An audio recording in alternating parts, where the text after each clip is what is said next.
Faqja na ishte dikur, sjell historinë e artistes së madhe Ema Qazimi.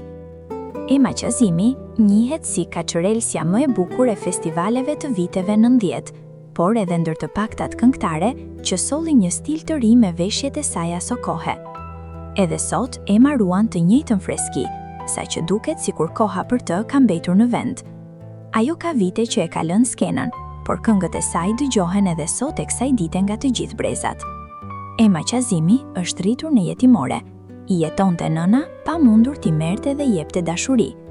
Deri në klasën e 5 jetoi në shtëpinë e fëmijës, sepse një urdhër i dal nga qeveria e asaj kohe vendosi që aty duhej të strehoheshin vetëm fëmijët që u mungonin të dy prindrit.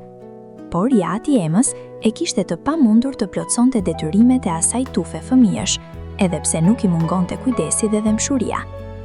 Një pjesë të fëmijërisë, 4 vjet i kam kaluar në shtëpinë e fëmijëve 8 nëntori, sot Zyber Hallulli.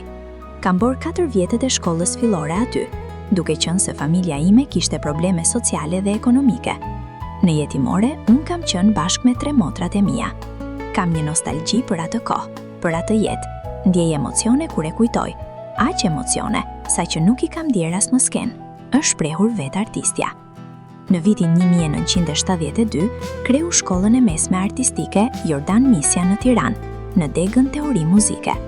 Me një karrierë të pasur muzikore mbi 40 vjet në skenë, filloi të këndoj që në moshë të re, në fund vitet 60-ta, dhe eksaktësisht në vitin 1968, në skenën e estradës së shtetit dhe më pas duke u ngjitur në skenën e madhe të aktivitetit më të rëndësishëm kulturor të vitit në atë kohë, Festivali Kombëtar i Këngës së Lehtë Shqiptare në radio, më vonë në radio televizion.